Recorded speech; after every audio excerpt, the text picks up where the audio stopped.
Hello everyone, thanks for joining us today. Our topic today is reaching out during self-isolation. My name's Ross Duncan. I'm the Executive Manager for Member Services here at Spinal Life Australia. You'll hear today from Katie Hammond and Cole Macareth, two of our long-standing members of our peer support team. Cole and Katie have years and years of lived experience of spinal cord injury between them, and they've offered support to hundreds and hundreds of people in situations similar to yours. They offered peer support in the hospital in Queensland and out in the community. We also offer peer support to members and clients in Western Australia. Today you'll hear about how easy it is to stay connected to others during periods of self-isolation, the value of reaching out, and what peer support can offer you, your family and your loved ones during periods of self-isolation and staying connected to the wider community. I'd like to thank Coloplast for their generous support of the 2020 Wellbeing Series. Social isolation during this time doesn't mean you can't continue accessing quality nursing support to discuss your bladder and bowel health. Coloplast are continuing to answer your product and lifestyle questions through their virtual clinic services. To request a free appointment with one of their clinical nurse advisors, call 1-800-316-649. There are many questions intermittent catheter users are asking in the current situation, and finding someone to reach out to for answers may not be easy during social isolation. Coloplast can help you navigate through this overwhelming time by offering you extra support through their IC Care program. The free Coloplast Care program offers you news, guides, and personalised support by email, inspirational articles and online resources, direct phone support from dedicated advisors, a free welcome kit with helpful products to help keep good hygiene, and ongoing product guidance. The details for you to sign up or call the team at Coloplast are on your screen right now.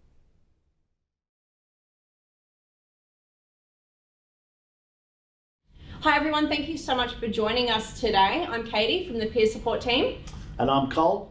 And we share our lived experience in the spinal injuries unit, and we move throughout the community up until obviously the last few months to share our own lived experience as everyone starts going home and reconnecting with their community. I had my spinal cord injury when I was 16 years old, and that's nearly 20 years ago, or just over. And I have broken my back at L1 T12, and so I'm paraplegic. When I was 18, I dived into a creek and fractured my C6 vertebrae, so I have quadriplegia. Since then, I've been working and living in the community and doing all the things that everyone else is doing in the community. Mm-hmm. So being peer support officers and sharing our lived experience, what we wanted to do was share our lived experience about what it was like moving through COVID-19, learning about social distancing and isolation, and how we set up ourselves at home, and we are now starting to reconnect with the community. So thanks for joining us today.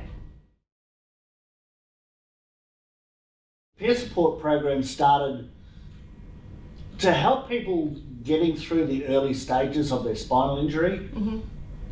Most everyone on this group will know that when you first have your injury, it's really hard to see a future for yourself, and even though there's specialists and therapists and nurses can all give you information about your injury, it's often not until you actually hear it from someone that also has a spinal injury that it really has any meaning for you. So the peer support program was set up so that peers could come into the unit and share that lived experience. So kind of rebuilding all of those pictures that have been taken away, because life looks so different. Exactly. And you know, when you're first in the unit, it's like your life's over, it's like you have no future. Mm-hmm. And that's the role of the peer support team, is to share their experience of how they have got on with their lives. Yeah, and I know moving on from the unit that, you know, if there are those changes, like, you know, if you're moving home, or if you've decided to maybe have children, or, you know, a breakup in a relationship and now you're on your own, whenever those things change in your life, you know, we also go into people's homes and do the one-on-one, you know, chats to kind of help build those pictures again. moving forward through the Yeah. future. And Yeah. aging with a spinal cord injury as well is something that I'm personally Yeah. dealing with. Look, everyone, whether they've got a spinal injury or not, goes through those things, but it's the complications, I guess, that spinal injury has when you're going through those things. And you know, I've personally experienced quite a few of them, and as have you.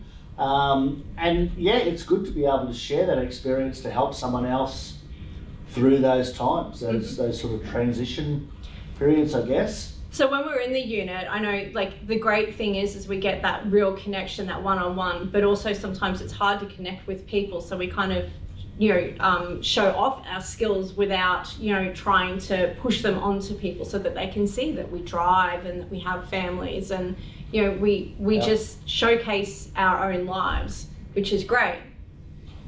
One of the other things we've set up is a Facebook group, especially the younger generation. It's all about the social media. So we've set up a Facebook group. Well, this Facebook group, and I think that's what's so fantastic about this group is the fact that it's a 24-hour group. So, our peer support that we do can be, the 9 to 5 sometimes, and we're able to have conversations with people, but sometimes, late at night you have so many questions, and it's great that we've got such a massive community. Yeah. But moving into the sort of new COVID-19 peer supporting, I know that I've found it really difficult being able to peer support without actually being with the person, without being able to share my lived experience by showing you literally what I do,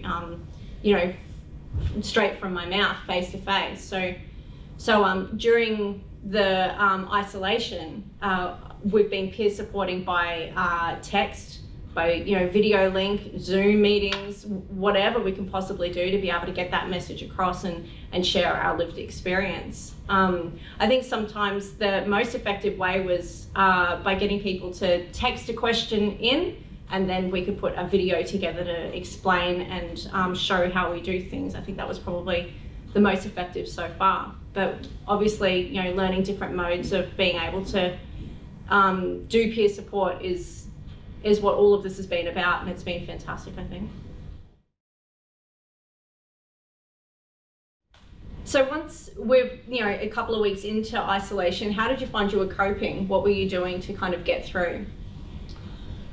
One of the things that I did, especially in the early stages when I was unwell and pretty much still confined to bed, once I started getting up, one of the things that I did was I made sure that I shaved and dressed well every day, like I dressed for business rather than bed. So no more PJs? No more PJs. I actually put my work clothes on and left my Uggies and tracky dacks in the cupboard. So, acting like obviously you're not going to be staying home and staying in bed for all day, staying in a rut, we're focusing on moving forward. I think it gets you in the mindset. If you're prepared for work, you're prepared mentally as well. Yeah. So it just kind of kept me out of that rut. That rut, exactly. That I'm stuck at home when I was actually dressed to go out. Yeah, I think I found the same thing. I needed a routine. I found that, a couple of weeks in, we were definitely making a lot of family time in the afternoon. We were always, outside and sort of, watering the new veggie patch and, joining in on, all of the fantastic isolation challenges. Just must anything have been a lot to more connect. Difficult for you because, like, I just had to worry about myself and my wife. You've got a whole family to think about, and how did you cope with the kids at home all that time as well? So with the middle child, we were homeschooling as well, and I've got a 3-year-old and an 18-year-old. But it was tricky because not being able to step away from the mum mode stuff, from all of the household chores and everything, made it a little bit trickier. But just setting up those routines and making sure that you've got time set aside for yourself, time set aside for your family, and not being a slave to it all, and knowing that eventually it does end, and to enjoy the time that we've got. You put in more structure around your days, would you say? Yeah, definitely. And if Keep your sleeping area, keep your lounge room area as, your now YouTube exercise area, or, your workspace as your workspace, and not to get all of that mixed up. Make sure you get outside and have some sunshine. That was so important for me and the kids, Yeah. Just, making sure that those activities are all sort of set up. It's not just making that phone call, it's making sure that you're connecting with what makes you feel like you. All right, so one of the reasons that we really wanted to do this is I've noticed while peer supporting through COVID-19 and through isolation, a lot of the people who aren't set up and know what we see in the spinal injuries unit, or when people go home with, falling into that rut, what actually happens when you fall into that rut, and why we advocate so much to not go there. So during isolation, it's so important to reach out, because once you get stuck into that rut, it can affect your mental health. When you have your community taken away from you, or when you have the inability to be able to connect with your family and friends, like sometimes you don't feel like you don't feel like you're connecting with the people that make you feel good about yourself, or help you talk about the things that you love, and not having that means that your mental health can really be affected, and we want to get there before you get there. So that's why it's so important that you reach out. There's so many different ways that you can do it. Obviously we have a webinar like this, so that if you've got things that you can share or things that you want to say, now's a great time to do it. Otherwise, we have ourselves, the peer support team, here anytime that you need us. But outside of that, being able to reach out to someone like Lifeline or Beyond Blue, or anyone that has the ability to be able to go, okay, woo up a sec, it's time to sort of check in with your mental health and see where you're at. Calling your GP, making an appointment, getting a bit of a check-in with your mental health, and get that mental health care plan back up and running if you've had it in the past, or get it started now. Katie, I think it's really important to know that you don't have to do this on your own, and that there's people or peer support, ways that you can get help. Absolutely. And knowing that, I think most people are going through a similar sort of experience. So what are some of the ways that you know of that people can contact and get the peer support they need? So although peer support has had to obviously change with the rules and regulations, we are finding at the moment that peer support by email, by phone, by text. I have found being able to text a video of us doing what it is that people can't get that picture of to their phone is probably the best way at the moment. We're trying to build those pictures, so there's that, but there's also this Facebook page. If anyone's ever got a question, or if anybody really desperately needs to reach out, you're more than welcome to obviously leave a post, but also we have peer support officers all with the Spinal Life badge as their profile picture, and they're all there for you to reach out to, either in their inbox, or to just reach out on their page is fine. So sharing my lived experience, obviously I don't like to take life too seriously. I have put together a few little videos sharing what it is that I've done to make me feel like me.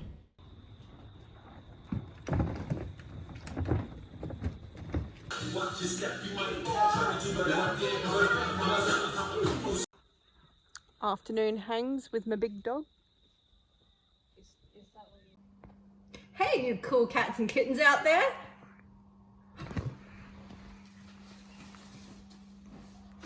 Took me 2 seconds, failed the keto again. So that's some of what I got up to. What did you get up to while you were in isolation with your wife? I wrote and published a book. That's fantastic. That's one thing. I rang my mum. That's awesome. That's something that doesn't happen very often, unless it's Mother's Day, which it was, or a birthday. And that's one of the things is, a lot of us went through birthdays and Mother's Day and, other celebrations or anniversary. where we all had to give up, some of the things that we would have normally been doing to be able to, make sure we stick to the isolation rules. But, it's always about making sure that there is, some way of reaching out, whether it be writing a book, or doing photography, or starting a veggie patch, or joining a movement, or watching a series, or getting onto TED Talks. Or I went to my granddaughter's birthday party. How did you go? Via Zoom. Zoom meetings, excellent. It was hilarious. Watching everyone on Zoom, and there were some people who were like, yeah. And these are some of the fun things. It's like, it was hilarious. Yeah, definitely. And obviously, Facebook Messenger have got like little games that you can play on top of, doing your face-to-face meetings or video meetings. But there are so many different ways to reach out. And I guess at the end of the day, that's why we're here. We wanted to hear, how is it that you are reaching out at the moment as well? Share your ideas and let us know what it is that you're doing. What are some great ideas that you've come up with? I know all of my great ideas have come now that isolation is starting to be over. I'm like, wait, I wanted to lose 20 kilos and, be a multi-millionaire by the time this is finished. And now it's finished, I'm not ready. Thanks everyone for joining us today. It's really important that you know that there is support, and this group is a great way to get in touch and to get the support that you need. But there's also other ways that you can get support if you feel that you need more support. Absolutely.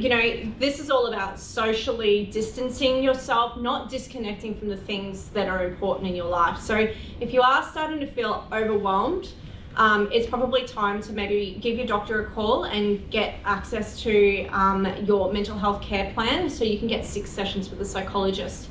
Another thing to remember is Lifeline or Beyond Blue, or anyone that you need to reach out to is something that's really important. Just a message for the blokey blokes that think that it's a sign of weakness asking for help with your mental health. Speaking from my own personal experience, it's probably one of the best things that I ever did was when I was struggling mentally, and I contacted my psychologist, and it was amazing. It was the best thing that I'd done in years. So it's certainly not a sign of weakness, it's a sign of strength to ask for help. Like a PT for fitness, you need a psychologist for your mental health. Damn straight. So thanks again for joining us today. What we want to do is hear about what you've been up to. So don't forget to leave your questions and comments below. We're going to be here for the next hour answering your questions and listening to some of your great stories. So thanks again for joining us, and we look forward to hearing what you've been up to. Thanks, Katie. Thanks, Cole.